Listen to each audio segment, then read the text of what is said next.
Tobermory, a summertime tourist mecca, bustling with people from all nations. But it wasn't always that way. In the late 19th century, up to the mid-20th century, Tobermory was a much quieter fishing village, with nets, reels, and fishing boats at the dockside. By 1850, many fishermen worked in commercial fishing around the fishing islands and the waters between Tobermory and Manitoulin Island in fleets of sailing schooners. Around 1882, the first steam tugs arrived in Tobermory. Most of the ships were owned locally, with many of the townspeople engaged in the fishing industry. One of those boats, the Alice G, a 60-foot vessel, was built in Collingwood by Robert Morrell for the Dominion Fish Company in 1902.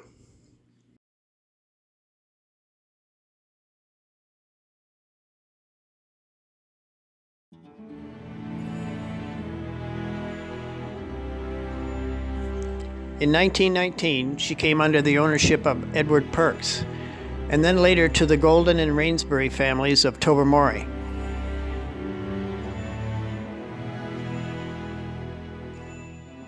After fishing the Great Lakes for 7 years, the Alice G was rebuilt by Lloyd Barber.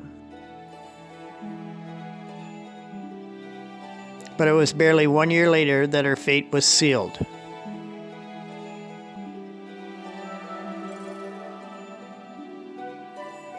It was during a big storm on December 8th of 1927 that she broke loose from her mooring in Little Tub Harbor and was blown on to the eastern shore.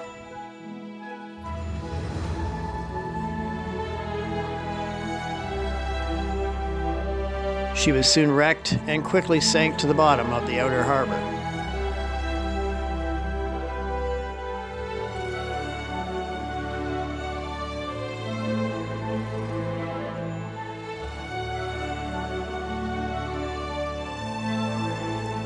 Today, the Alice G, at a depth of 40 feet, is a popular dive site for beginners and seasoned divers alike because of the depth, accessibility from shore, and the many interesting features that can still be found on the wreck.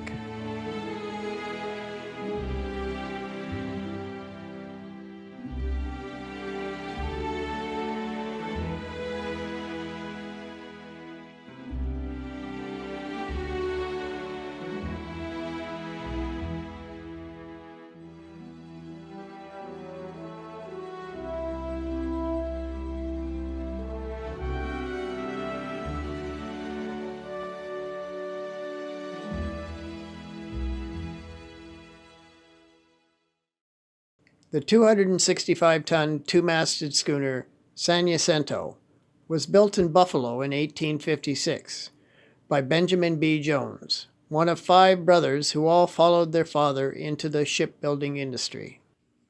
The Jacinto plied the lakes for over 25 years and survived many mishaps before it came to grief while trying to navigate through the entrance to Georgian Bay.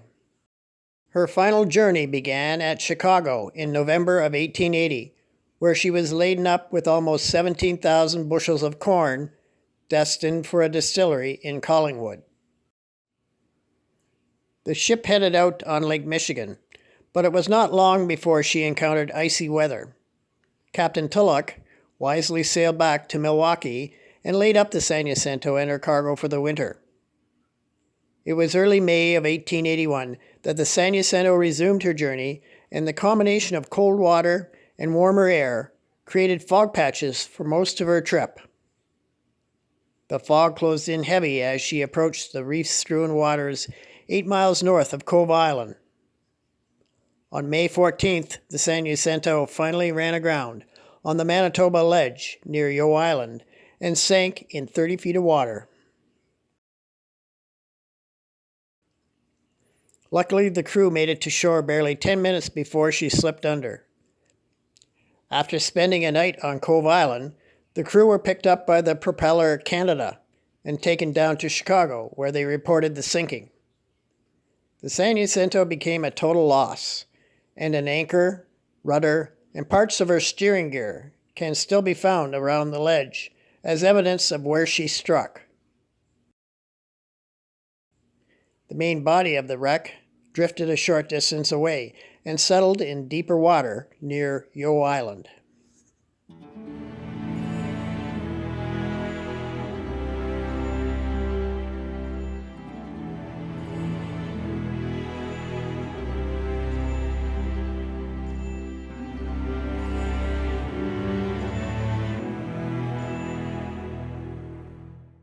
Paul Lapointe, a seasoned shipwreck hunter in the Tobermory area, recalls the day he and his son found the wreck of the San Jacinto. Because they knew the anchor was from the San Jacinto was on the reef, and the chain from the anchor went straight north, and the rudder was straight north of the anchor, in about 25 feet of water, past the reef. So everybody was looking straight north of where the anchor was, and in which it went down to 140 feet of water there. I took put the nose of the boat about 150 feet from the anchor, behind the anchor, north of it, and then we shut the engine off, dropped the TV camera down, and we drifted.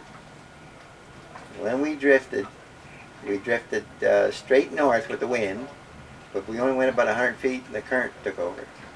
Sent us straight east. Is that right? Yeah, and it was the water currents that found the wreck, and I let out 200 feet of line up there. And the boat wasn't stopping, and all of a sudden it stopped dead. And the anchor was caught in the crack of two boards. The anchor just went in right in the middle of the two of them and wedged in there. And it didn't even stick in, it was just wedged in. And that's all of us holding the boat there. So we put our dive gear on, went down there, and I took a look at it. I said, holy cow, that anchor lets go, the boat's gone, and we're stuck. So I stayed right on the anchor line, then, and didn't want it away because we didn't want to take a chance.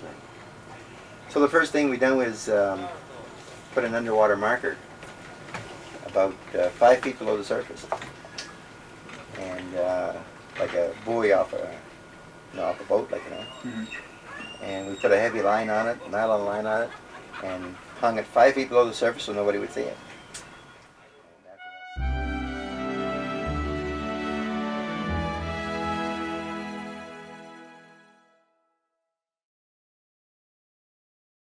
The Forest City, built in 1870 at the Peck Shipyard in Cleveland, was initially schooner rigged with 3 masts.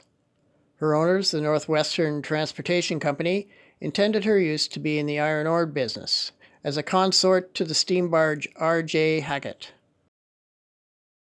After serving only 2 seasons of being towed on the lakes, the owners converted the Forest City to steam propulsion.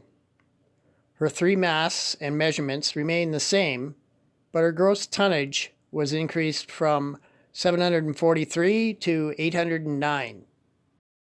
In 1880, another deck was added, along with a corresponding increase in the depth and breadth. Reports shortly afterwards claimed that the Forest City received the more efficient compound engine upgrade.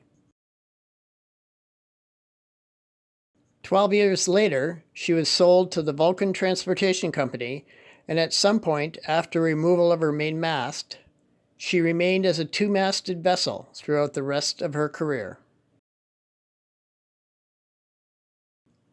On June 4, 1904, the Forest City, captained by Moses Humphrey, left Midland and headed up Georgian Bay, bound for Washburn, Wisconsin, on Lake Superior. Her journey was slowed down by the fog that was laying across the lake, and by dawn on the following day she had only made it to the west side of Cabot Head. She had been following the wake of the steamer Nebing, with intention of passing between Flowerpot Island and Bear's Rump Island. Unfortunately, she lost the track and didn't make it. Her journey was cut short when she crashed, at speed, into the south side of Bear's Rump Island. Luckily, the 14 crewmen suffered no injuries, and they made it to Tobermory, where they were later picked up by Joe Milton. Meanwhile, the salvors decided that there was too much damage to the Forest City, and so the vessel was abandoned to the underwriters. Today, the Forest City is one of Tobermory's more favored dive sites, with the bow in 60 feet of water and the stern resting on the bottom at 150 feet. Bob Peters, the dive shop owner of Bob's Sport and Dive of Hamilton, Ontario, tells of the day he located the Forest City. Every holiday weekend I used to go to Tobermory.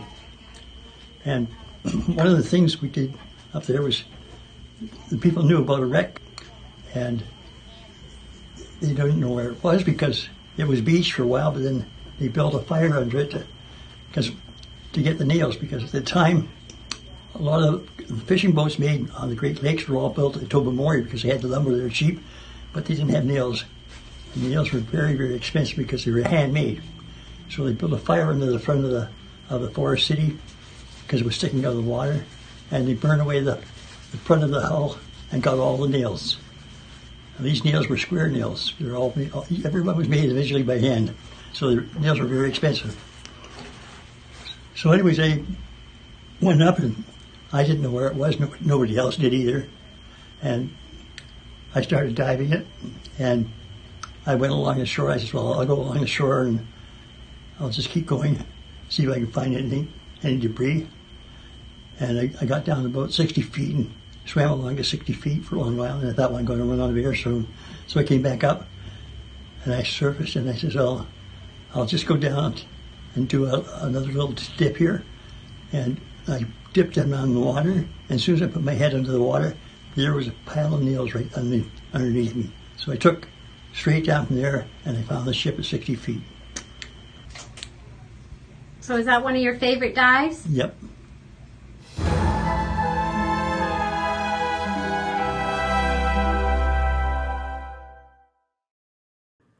The Arabia, Tobermory's favorite shipwreck dive, was built as a bark and launched at Kingston in 1853 by George Thurston, a notable shipbuilder.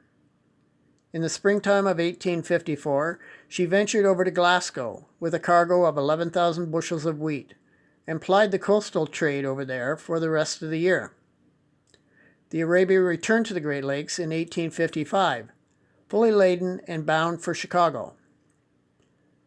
During the next 29 years of her career, she encountered many close calls, but it wasn't until October of 1884 that she finally came to grief. The Arabia left Chicago on October 1st, laden with over 20,000 bushels of corn, bound for Midland in Georgian Bay. During the passage through northern Lake Huron, she encountered heavy gales, and the seams started to open up. The crew took to the pumps and worked without ceasing throughout October 4th until the early morning of the 5th.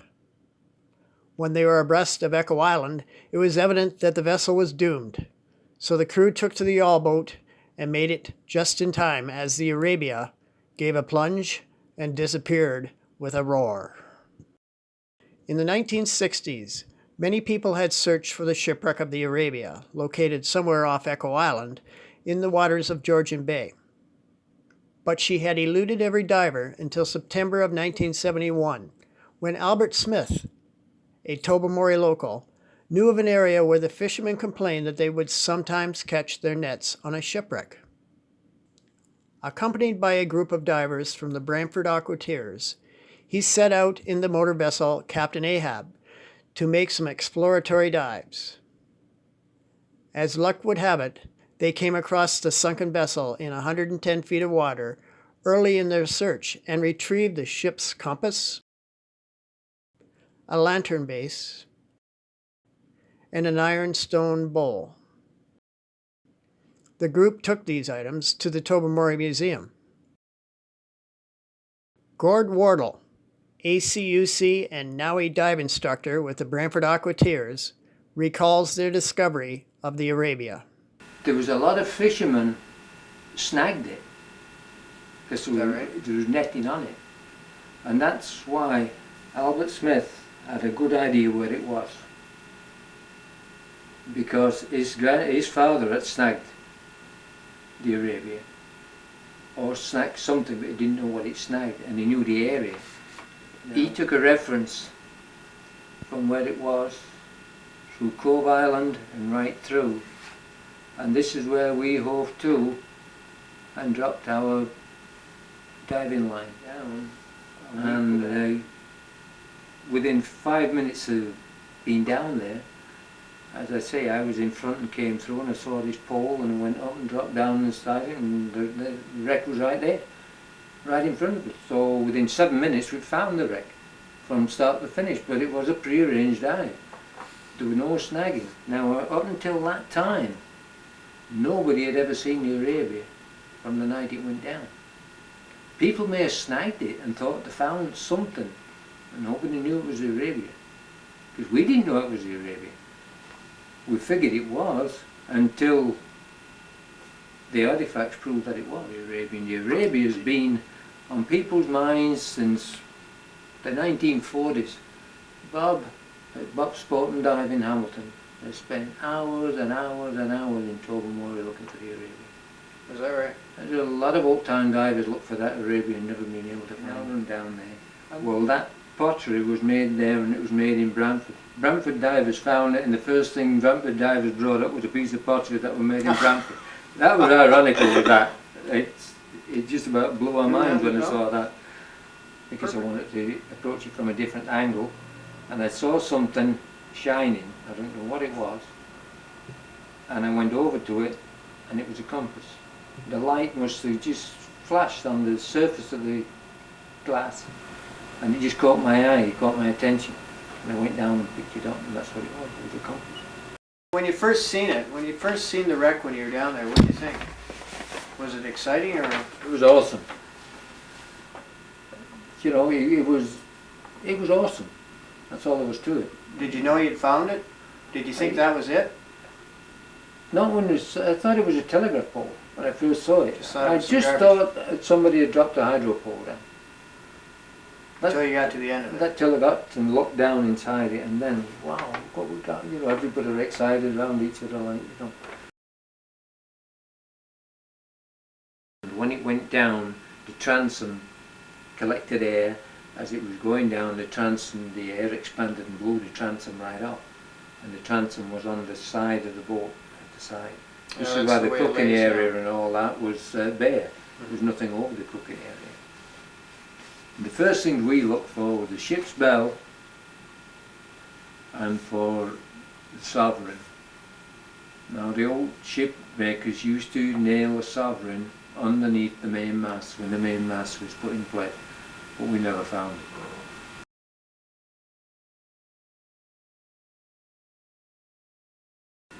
We pre-arranged everything. We even pre-arranged what we'd do if we found artifacts. And within 20 minutes of landing on shore, that stuff was on its way to the St. Edmunds Museum. Within an hour and a half, the Mounties were down at our camp, looking for the artifacts that had been brought up off the Arabia, because it was government property, and they were going to lay the law down something terrible. And their faces just went zonk, and they said, well, go up in the museum, that's where it all was. And they didn't know what to say. Since there were many more valuable artifacts still to be retrieved from the wreck, researchers feared that they would soon disappear if the wreck were opened up to the diving public. The Ministry of Natural Resources decided that because the Arabia would be a welcome addition to the newly established Fathom 5 Provincial Park, a thoroughly planned survey would be undertaken the following June. The purpose would be threefold. 1. To confirm the identity of the wreck. 2.